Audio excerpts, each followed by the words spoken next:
क्या आप इस आकृति को पहचानते हैं? जी हाँ, ये वृत्त है और इसे मैंने इस चूड़ी की सहायता से बनाया है।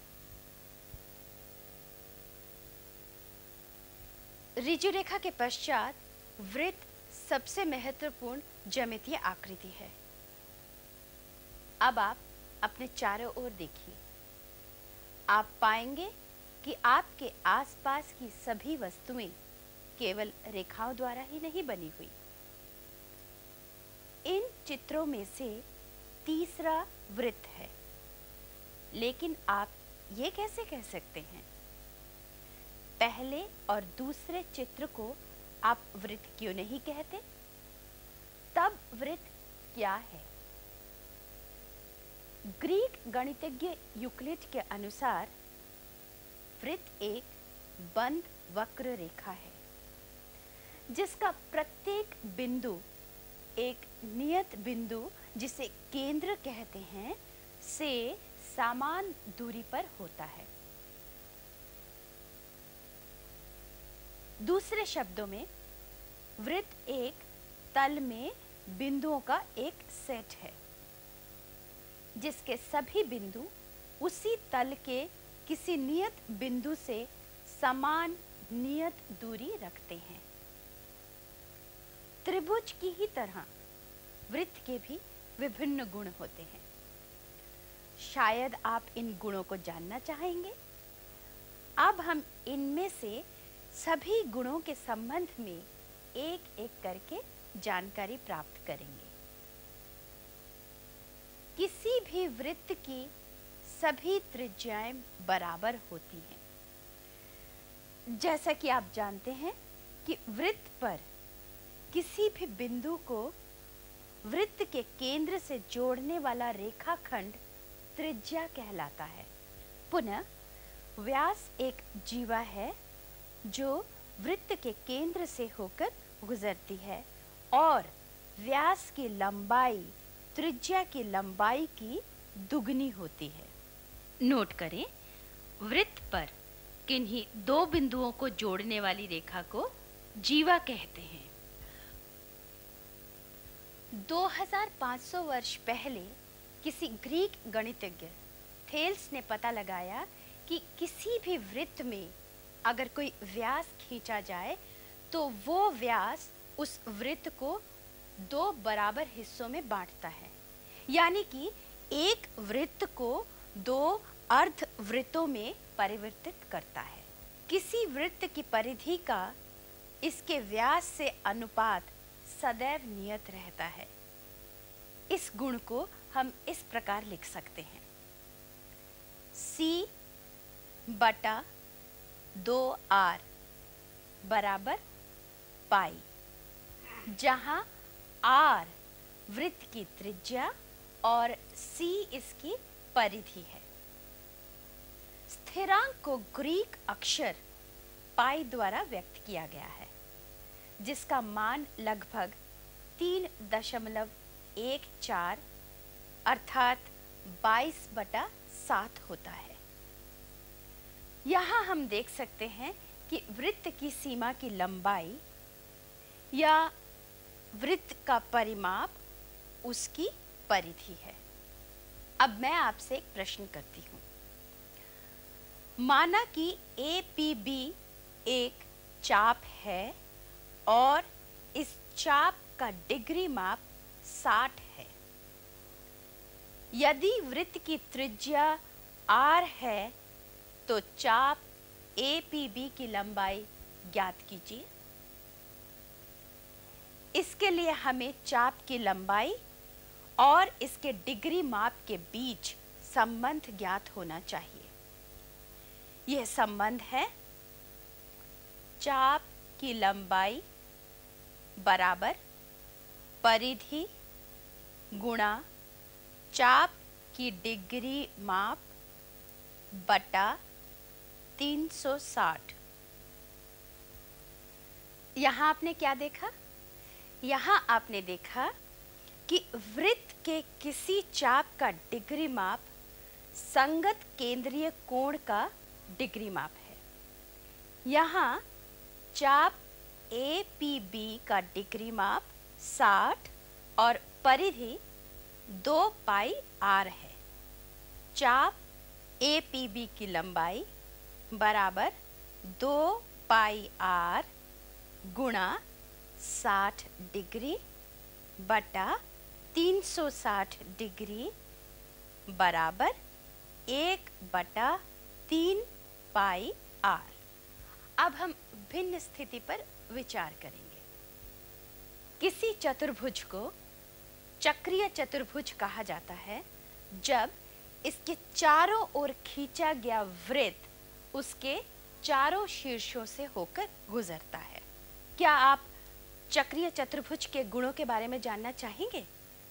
ठीक है, ये गुण है किसी भी चक्रीय चतुर्भुज के सम्मुख कोणों का योग 180 डिग्री होता है, या हम यूं भी कह सकते हैं कि चक्रीय चतुर्भुज के सम्मुख कोण पूरक कोण होते हैं। इसके लिए एक वृत्त खींचिए जिसका केंद्र O है। वृत्त पर कोई भी 4 बिंदु A, B, C और D लीजिए। A, B, B, C, C, D और D, A रेखाएं खींचिए। अब A, B, C, D एक चक्रीय चतुर्भुज बन जाता है और हम कोण A, कोण B, कोण C और कोण D माप सकते हैं। इस स्थिति में कोण A बराबर 80 डिग्री, कोण B बराबर 120 डिग्री, कोण C 100 डिग्री और कोण D 60 डिग्री है। कोण A जमा कोण C अर्थात सम्मुख कोणों की योग की गणना कीजिए और इसी प्रकार हम कोण B और कोण D की गणना कर सकते हैं। ये स्पष्ट है कि कोण A जमा कोण C बराबर 80 जमा 100 डिग्री अर्थात 180 डिग्री और कोण B और कोण D बराबर 120 जमा 60 अर्थात 180 डिग्री। भिन्न भिन्न वृत्त लेकर और भिन्न भिन्न चक्रीय चतुर्भुज खींचकर हम इसकी जांच कर सकते हैं। क्या आपने कभी चलती हुई बस, कार या साइकिल के पहियों पर ध्यान दिया है? कोई खास बात आपके ध्यान में आई? आपने महसूस किया होगा कि पहिए का एक बहुत ही थोड़ा सा भाग सड़क को छूता है या उसके संपर्क में आता है।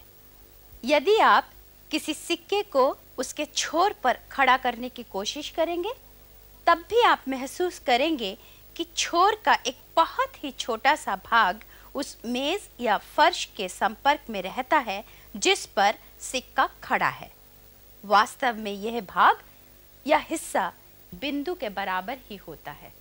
अब हम ऐसे संपर्क के बारे में विस्तार पूर्वक अध्ययन करेंगे, या दूसरे शब्दों में किसी रेखा और वृत्त के प्रतिच्छेद के संबंध में अध्ययन करेंगे। किसी रेखा और वृत्त के प्रतिच्छेदन के मामले में 3 संभावनाएं हो सकती हैं। नंबर 1, रेखा किसी भी स्थान पर वृत्त को नहीं काटती, अर्थात वृत्त के पूर्णतः बाहर रहती है। नंबर 2, रेखा केवल एक ही बिंदु पर वृत्त को छूती है या स्पर्श करती है।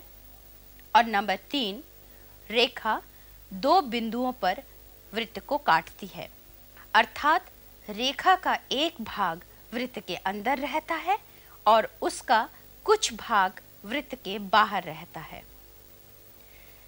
इन संभावनाओं के आधार पर स्पर्श रेखा और छेदक रेखा, इन दोनों की परिभाषा दे सकते हैं। कोई रेखा जो किसी वृत्त को केवल एक बिंदु पर ही छूती या स्पर्श करती है, वो रेखा स्पर्श रेखा कहलाती है, और बिंदु जहां स्पर्श रेखा वृत्त को छूती है वो संस्पर्श बिंदु कहलाता है। यहाँ M वृत्त पर स्पर्श रेखा है और A संस्पर्श बिंदु है। अब आप अनुमान लगा सकते हैं कि छेदक रेखा क्या होगी। ये बहुत ही आसान है। कोई रेखा जब किसी वृत्त को दो बिंदुओं पर काटती है तब इसे छेदक रेखा कहते हैं। यहाँ N वृत्त की छेदक रेखा है। रेखाखंड PQ को ध्यानपूर्वक देखिए। क्या आपको कुछ ध्यान आता है? हाँ, PQ वृत्त की एक जीवा है, अर्थात छेदक रेखा में वृत्त की जीवा शामिल होती है। अब हम स्पर्श रेखा और छेदक रेखा के बीच संबंध पर विचार करेंगे। स्पर्श रेखा छेदक रेखा की सीमांतक स्थिति है। सीमांतक स्थिति से हमारा तात्पर्य ये है कि प्रतिच्छेद के दो बिंदुओं में से किसी एक के चारों तरफ छेदक रेखा को घुमाने से प्रतिच्छेद के दोनों बिंदुओं को इतना पास लाया जा सकता है कि वो दोनों बिंदु मिल जाएं या एक ही सीध में आ जाएं। छेदक रेखा और स्पर्श रेखा के बीच संबंध ज्ञात होने के पश्चात अब हम किसी वृत्त पर स्पर्श रेखा के गुण के बारे में जानकारी प्राप्त करेंगे। हमें ज्ञात है कि स्पर्श रेखा वृत्त को केवल एक ही बिंदु पर स्पर्श करती है, लेकिन संस्पर्श बिंदु पर स्पर्श रेखा और वृत्त की त्रिज्या के बीच क्या संबंध होगा? किसी भी वृत्त में उसके किसी बिंदु पर स्पर्श रेखा और संस्पर्श बिंदु पर त्रिज्या एक दूसरे पर लंबवत होते हैं, अर्थात उन दोनों के बीच 90 डिग्री का कोण होता है। विभिन्न वृत्तों पर भिन्न भिन्न स्पर्श रेखाएं खींचकर और संस्पर्श बिंदु पर त्रिज्या और स्पर्श रेखा के बीच कोण मापकर हम इसकी पुष्टि कर सकते हैं। अब मैं आपसे एक प्रश्न करती हूँ कि वृत्त के बाहर किसी भी बिंदु से वृत्त पर कितनी स्पर्श रेखाएं खींची जा सकती? वृत्त के बाहर किसी बिंदु से केवल 2 ही स्पर्श रेखाएं खींची जा सकती हैं। क्या आप मुझसे सहमत हैं? यदि आप समझते हैं कि 2 से अधिक रेखाएं खींची जा सकती हैं, तो कोशिश करके देख लीजिए।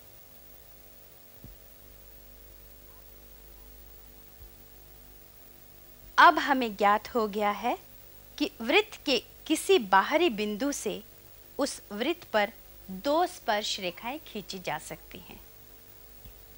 अब हम स्पर्श रेखाओं के बारे में और अधिक जानकारी प्राप्त करेंगे। यदि आप जांच करेंगे तो आपको ज्ञात होगा कि वृत्त के बाहरी बिंदु से खींची गई दोनों स्पर्श रेखाओं की लंबाइयां बराबर होती हैं और दोनों स्पर्श रेखाएं उस बिंदु और वृत्त के केंद्र को जोड़ने वाली रेखा पर बराबर झुकी होती है, अर्थात दोनों स्पर्श रेखाएं बिंदुओं को जोड़ने वाली रेखा से बराबर कोण बनाती है। इस कार्यक्रम को देखने के पश्चात आप ये सिद्ध कर सकते हैं। नमस्कार।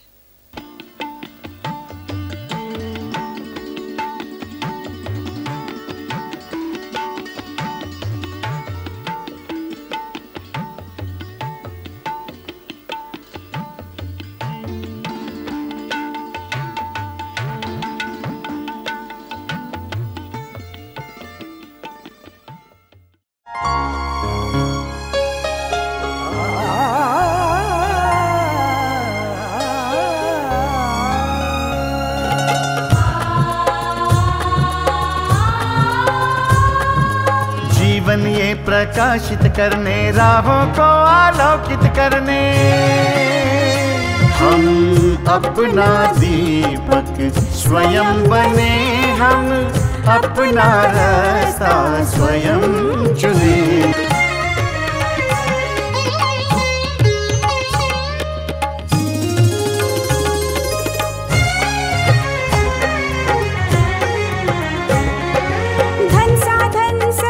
सीमा से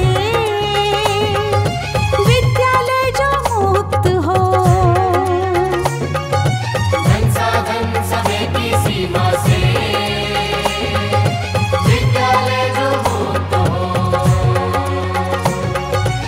भी पढ़े हम कहीं पढ़े, वे विषय की लोच से युक्त हो। मित्रों हम उठे और जागे, मंजिल आने की ध्वनि सुने, हम अपना दीपक स्वयं बने, हम अपना रास्ता स्वयं चुने, कोई मन चाहा केंद्र चुने, स्वयं बने, हम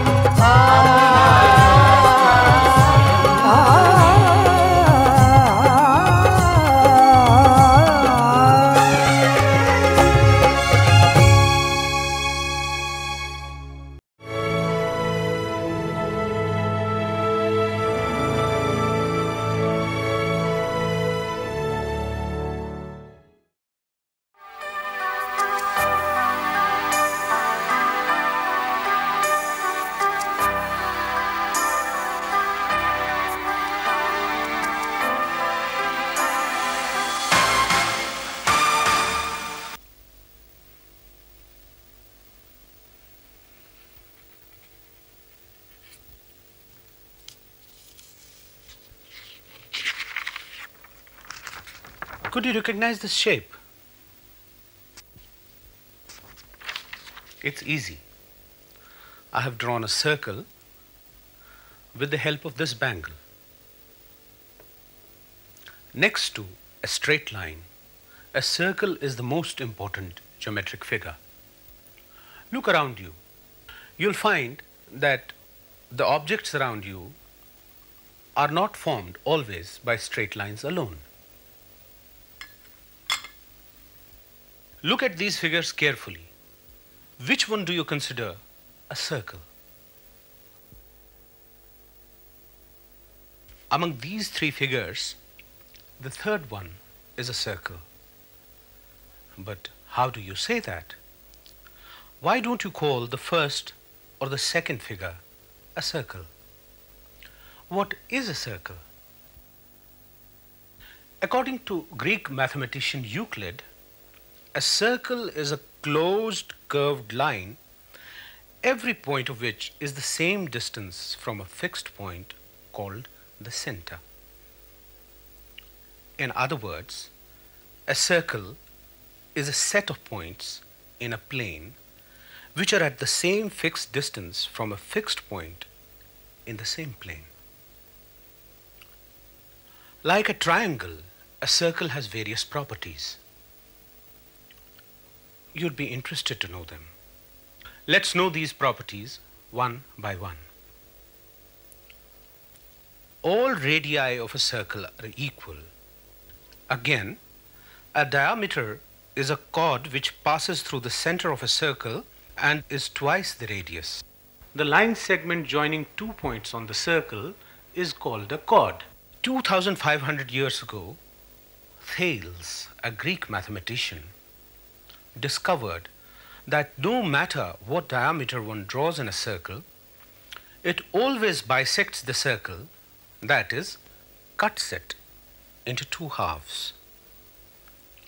The ratio of the circumference of a circle to its diameter is always constant. We can write this property as C upon 2r is equal to pi, where r denotes the radius of the circle and c its circumference. The constant is denoted by the Greek letter pi, whose value is approximately 3.14 or 22 upon 7. Here you may note that the length of the boundary of a circle, or in other words, the perimeter of a circle, is the circumference of the circle. At this point, let me ask a question. Let APB be an arc and the degree measure of the arc be 60 degrees. Let r be the radius of the circle. Find out the length of the arc APB. For this, we must know the relation between the length of an arc and its degree measure. This is length of an arc is equal to circumference multiplied by degree measure of the arc divided by 360 degrees. Here you must note that the degree measure of an arc of a circle is the degree measure of the corresponding central angle. Here the degree measure of the arc APB is 60 degrees and the circumference is 2 pi r. So length of the arc APB is equal to 2 pi r into 60 degrees divided by 360 degrees, which equals 1 upon 3 pi r. Let us move to a different situation. When a quadrilateral is said to be a cyclic quadrilateral. A quadrilateral is said to be a cyclic quadrilateral when there is a circle passing through all its 4 vertices. Would you like to know the properties of a cyclic quadrilateral? Okay, let us know the property. The sum of opposite angles of a cyclic quadrilateral is 180 degrees, or in other words, the opposite angles of a cyclic quadrilateral are supplementary. We can verify this property. For this, let's draw a circle with a center O. Let's take any 4 points A, B, C and D on the circle. Draw AB, BC, CD and DA. Now ABCD becomes a cyclic quadrilateral and we can measure angles A, B, C and D. In this case, A is equal to 80 degrees, B is equal to 120 degrees, C is equal to 100 degrees and D is 60 degrees. Let's calculate angle A plus angle C, that is the sum of opposite angles, and similarly calculate angle B plus angle D. It's clear that angle A plus angle C equals 80 degrees plus 100 degrees equals 180 degrees. Angle B plus angle D equals 120 degrees plus 60 degrees, which equals 180 degrees again. We can examine this by taking different circles and drawing cyclic quadrilaterals in them. Have you ever noticed the wheels of a moving bus or a car or a bicycle? Have you observed something? You must have felt that a very small portion of the wheel touches the road. Again, if you try balancing a coin on its edge, you'll notice that only a very small portion of the edge is in contact with the table or floor on which the coin is balanced. In fact, it seems to be a point. Let's now study in detail about such contact, or in other words, something about the intersector of a line and a circle intersection. In case of intersection of a line and a circle, 3 possibilities arise. Possibility 1, the line does not intersect the circle at all. That is, it lies completely at the exterior of the circle. Possibility 2, the line touches the circle at only one point. Possibility 3, the line intersects the circle at 2 points. That is, a part of the line lies in the interior of the circle and a part of it lies at the exterior. Based on these possibilities, we can define 2 things: a tangent and a secant. Let's know about the tangent. A line which touches a circle at exactly one point is called a tangent line, and the point where a tangent touches a circle is called the point of contact. Here, M is a tangent to the circle and A is the point of contact. Now, could you guess what could be a secant? It is simple. A line which intersects a circle at 2 points is called a secant line. Here n is a secant line to the circle. Incidentally, all diameters are secant lines. Look at the line segment PQ carefully. Do you recall something? Yes, PQ is a chord of the circle. That is, a secant line contains a chord of the circle. Now, let us analyze the relation between a tangent and a secant. A tangent is a limiting case of a secant. By a limiting case, we mean that on rotating a secant line about one of the 2 points of intersection, the 2 points of intersection can be brought so close that they coincide. A particular secant line can be drawn in different ways. If we look at different positions of the secant line, we see that the point B comes closer and closer to Q, and the final line shows the position when B coincides with Q, and the secant line now just touches the circle.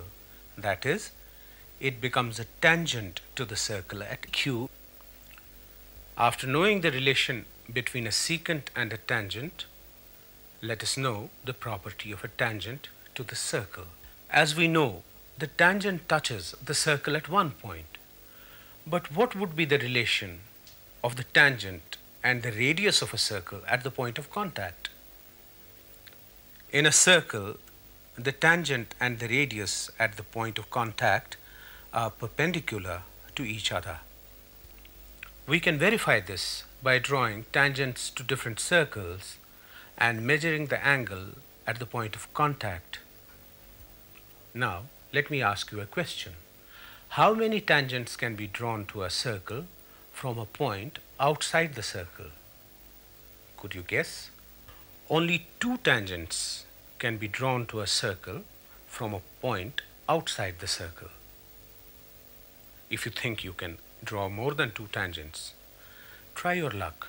Now we know that only 2 tangents can be drawn to a circle from a point outside the circle. Let's know more about these tangents. If you will examine, you can find out that the lengths of the 2 tangents to the circle from an external point are equal, and the 2 tangents are equally inclined to the line joining the point to the center of the circle. You can prove this after viewing this program. Good luck.